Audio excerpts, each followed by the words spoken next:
Good afternoon friends, my name is Sumit Panda. I have secured All India rank 251 this time in Civil Services exam 2017, and I am here to share with you my strategy as well as some of the insights into this exam, what this exam is all about. So as we all know, there are three aspects to this exam: the prelims, the mains and the interview. So let's look at each and every aspect of this exam, because as you've seen from the prelims this year, even that stage is as important.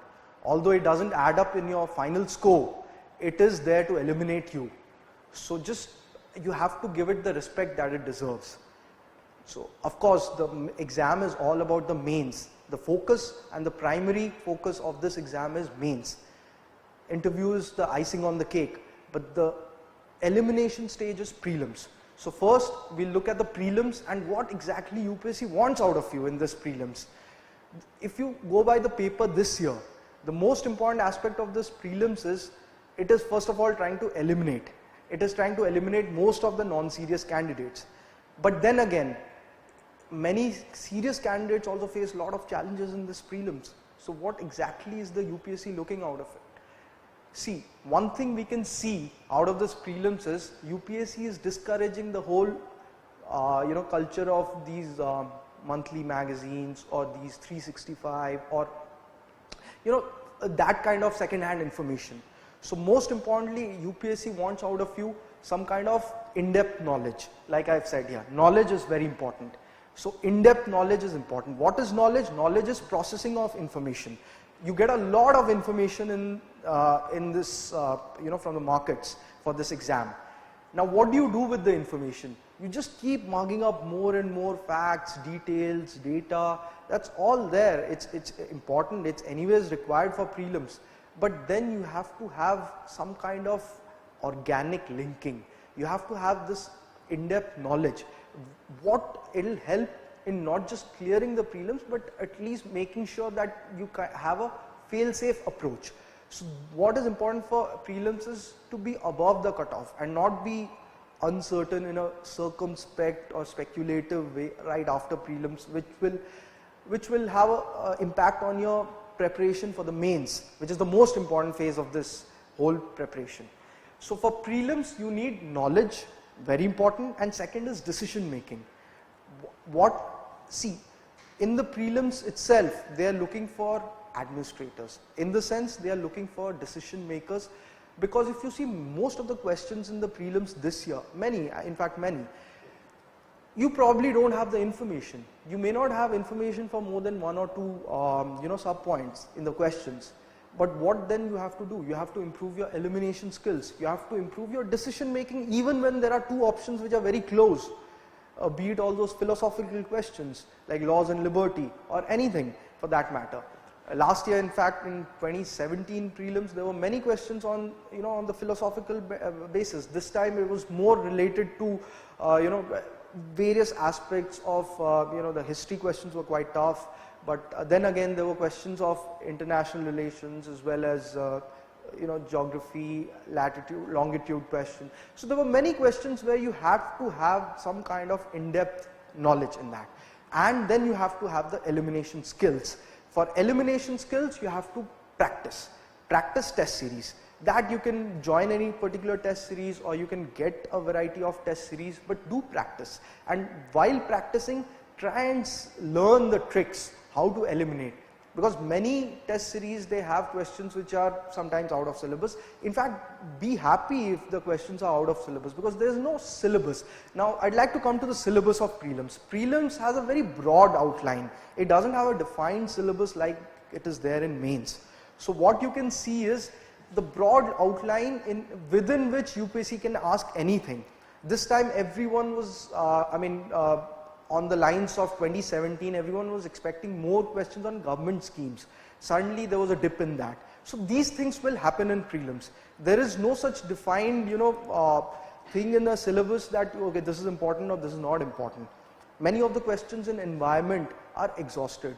So they are asking bodies which are unheard of, which are somewhere given on some page. So those things probably you may not be able to find out every time, or you may not be able to read also while preparing. That's okay. But still you have to ensure that you have a fail-safe approach, in the sense prepare all the subjects regarding prelims. So it cannot be just putting focus on one or the other, but at the same time remember there is a baseline. There are questions which are also simple, which are easy. So there you cannot have you cannot create a blunder there. You cannot do mistakes there. Those questions are somewhere others are doing correctly. So you have to remember, keep that in mind. Now this is how you should go about in prelims. Prelims is actually a very tricky and dicey phase of this exam. So you have to make sure that you are somewhere not languishing, you are above that, above the race there.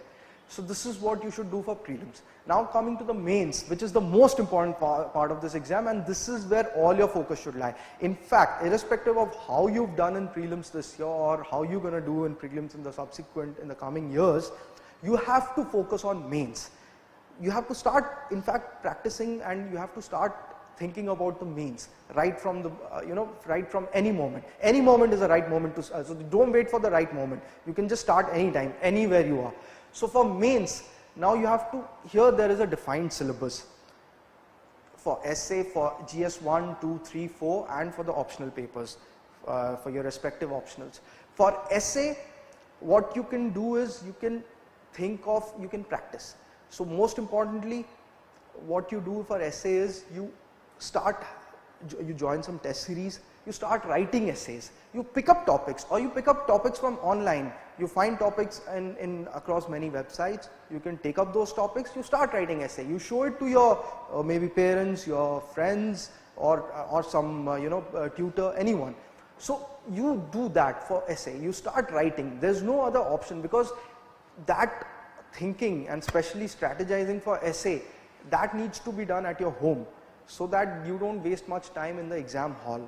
Remember, essay is one paper, unlike the GS papers, you get that advantage of 20-30 marks.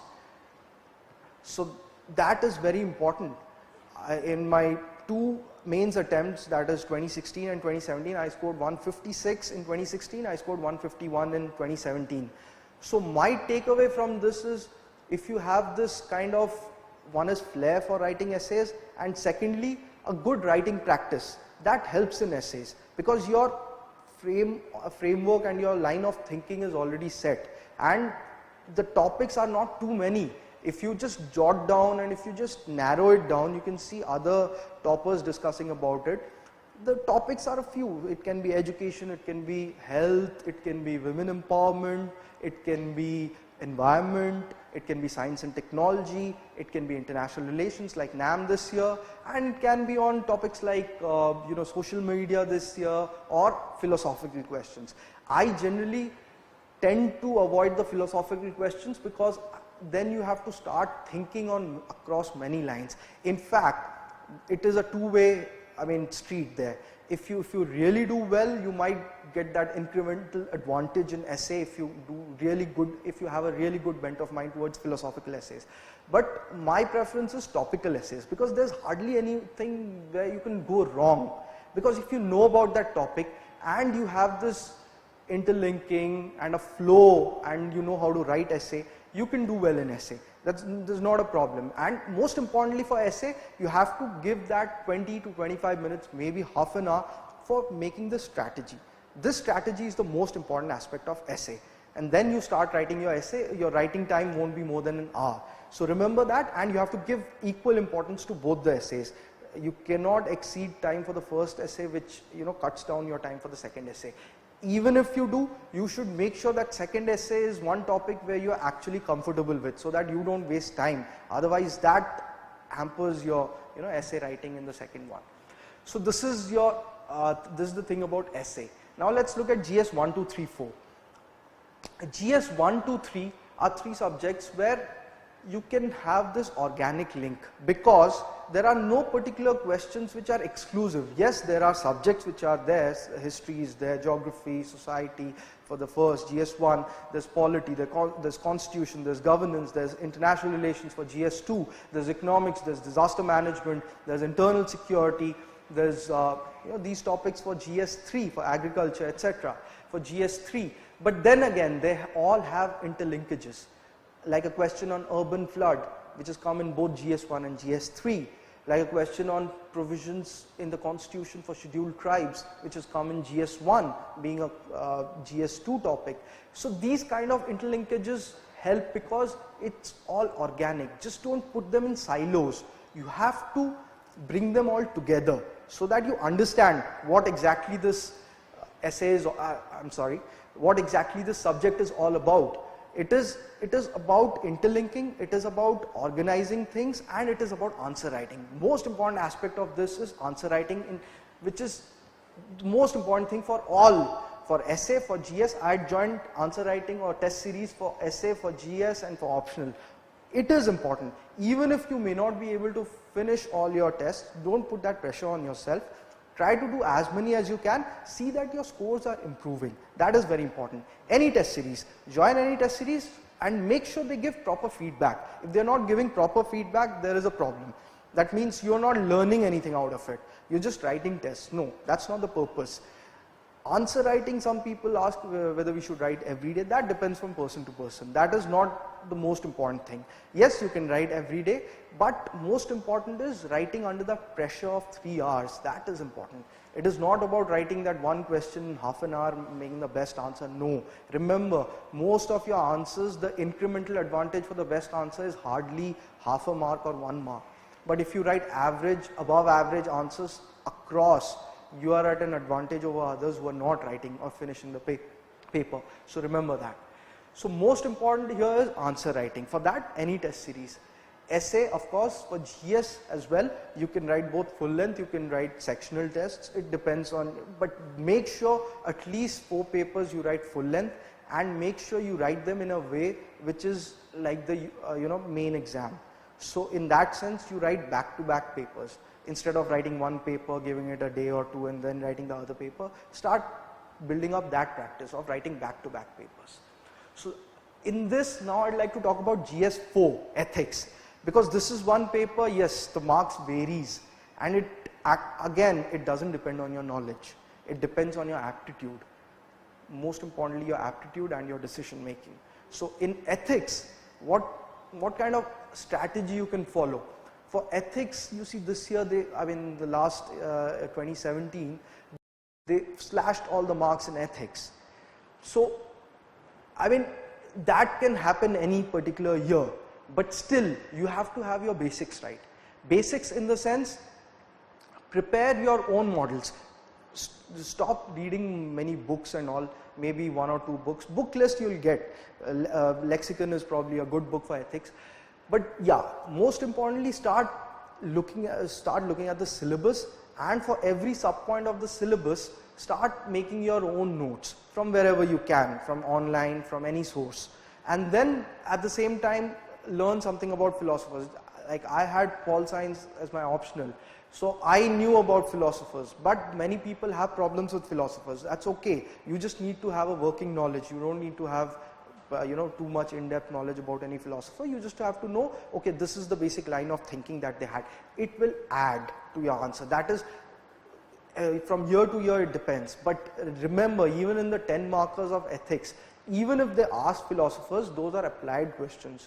So mostly it will all boil down to, again, decision making, again your aptitude, again scenarios, developing scenarios. This is one more important aspect of ethics, developing scenarios. Examples are important. So this is what is important for ethics. So writing practice again helps, because you start thinking faster. For ethics is one lengthy paper, and you've seen it throughout. Every year ethics has been lengthy. So there is no exception to that.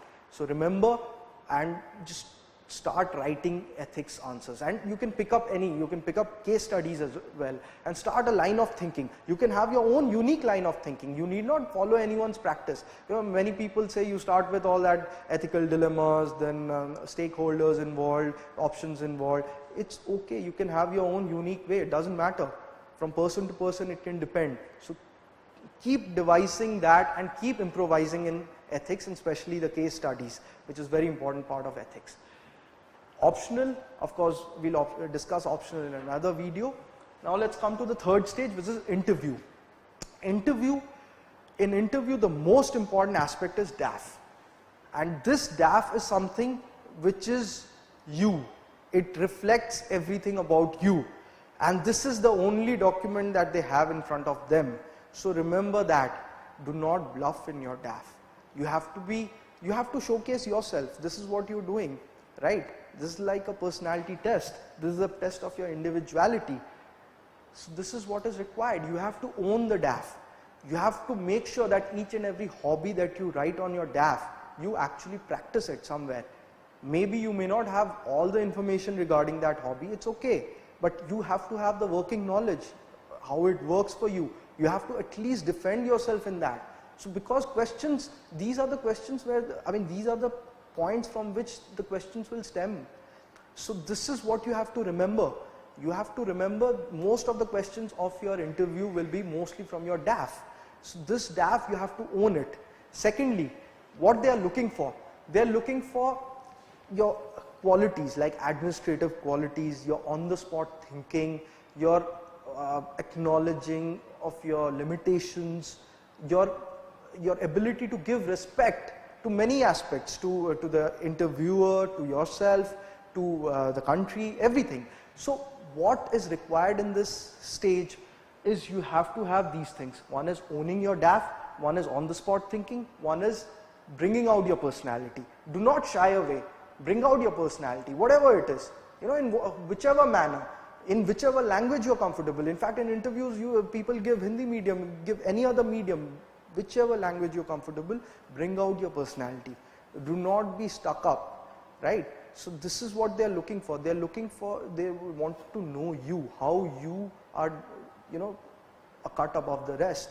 So basically they are differentiating you from others. So your background doesn't matter, your education levels, your scores, they do not matter, and they do not know your main scores. So that's why you see many people who have got maybe not very high marks in written, they get very good scores in interview and they make it.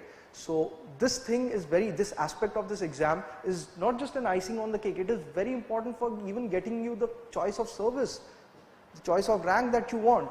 Range of rank. So this is what is important in the third stage. Now remember, all three stages are important in this exam, but the most important is mains. This is where everything matters, because this carries the highest weightage. Interview is important, of course, for your final rank, for your service of your choice, but mains is the focus. So start preparing even for prelims from the mains perspective. Start thinking of things from the long-term view. How to write answers, how to think of it in a manner which kind of cross-links other topics as well. And then before the prelims, you can modify your preparation. You can go into details, you can go into certain facts, data. But in fact, remember, in the same sense, those facts, data can even accentuate your performance in the mains. You can always add those details, data, wherever needed in your mains. But mains is a little more holistic than that. Mains has a little more in-depth and analytical bent than your prelims. Prelims is of course your logical reasoning and your decision making. Mains is a lot about being prepared, being there for the exam, as if, yes, I'm going to write the best answer to the best of my potential. That is mains. And interview, you have to go with a clear mind. You have to know that, yes, I can make it. I've made it so far, I can still make it, I can do better. I can be myself. I can show them, yes, what I'm made of. So this is interview for you. And these are the three stages of this exam, and this is how you must go about it, with a very positive frame of mind. At the same time, I must tell you this, try to cut down on your distractions. A lot of people have lots of distractions, be it social media, be it hanging out with friends and everything. Just remember, this is a phase where you are actually devoting time for yourself. Of course, your end game is, your